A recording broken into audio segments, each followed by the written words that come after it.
I would like to welcome up next to the stage the very definition of an activist. If you want to learn how to fight back, this is the person to learn from, listen to, watch his videos, visit his website at wethegovern.com. It is my pleasure to introduce Mr. Glenn Morgan.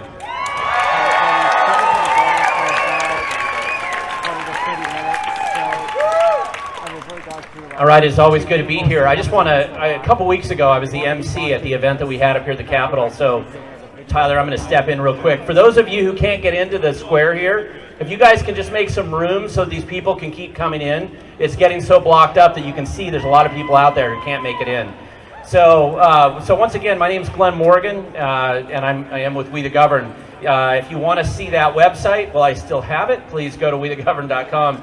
Amazingly, I actually have a YouTube channel still, so it's still there. So you can go and watch any of the videos that I'm sure nobody in this building wants you to see.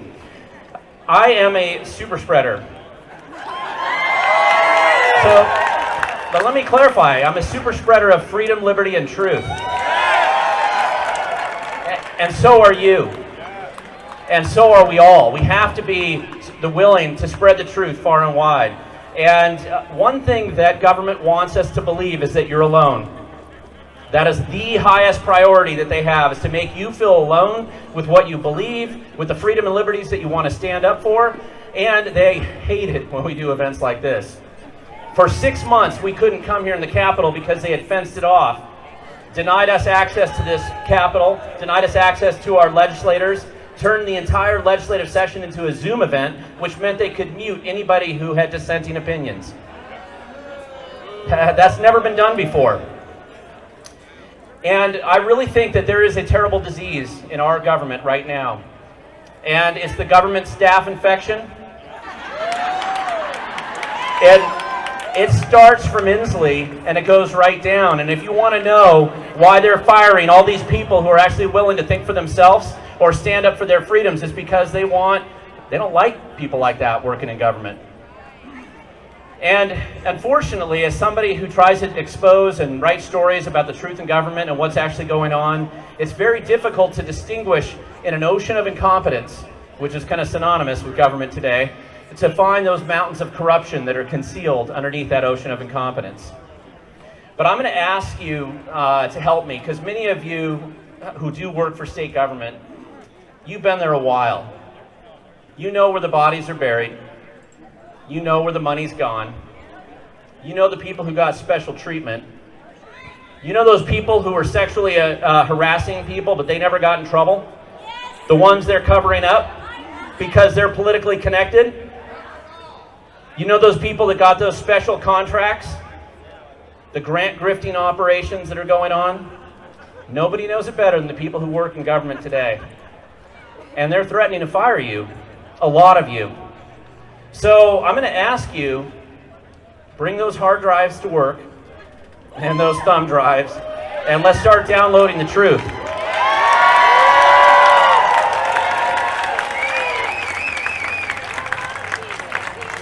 I believe in consequential activism. And if you don't believe that exposing the truth is one of the greatest fears that these guys have, or those clowns over there in that building, then you don't know government. But I don't have to tell you if you work for them. So start exposing, start capturing the truth. Bring us the documentation, because we will be willing to expose it. And I'm going to point out to you that being a whistleblower is not easy, but when they fire you, it sure gets easier. And you can go ahead and try to give that to the Seattle Times or some other paper like that. There once was an idea in journalism in America today that they would comfort the afflicted and afflict the comfortable. But that idea is long gone. The media has totally corrupted itself. Remember, it was the Seattle Times that sat on the mayor of Seattle and his sexual predation for almost 10 years. They knew that story completely, and they sat on it, and they buried it, and they hid it until they finally had to go public with it. How many other stories do you think have been killed by mainstream media because they're corrupt? A lot. But that's okay. Send them the story too, but send it to me. I know Ari Hoffman's going to be up here speaking pretty soon. Send it to him. In fact, send it to everybody. Let's just have a contest and who can publish it first. I think that that's what we have to realize. We have to push back. We have to find the things that they don't want us to see, that they don't want us to expose. And I'm sorry if you work for state government and you're going through this. I have a lot of friends. I live in South Thurston County. Many people in Thurston County work for state government. I have a lot of friends in this situation right now whose families are affected or they're affected with this threat. Now, one of the questions is Governor Inslee bluffing? I should really correct myself because Inslee in his head probably doesn't know what that means, but I'm really referring to, are his handlers bluffing? Because I don't think they realize the significance of what's going on. The paper's saying there's a small percentage of people. They are wrong. All over the state. I have been to various state aid entities and government school districts where over a third of the teachers or employees or people who work there are not willing to comply with the mandates.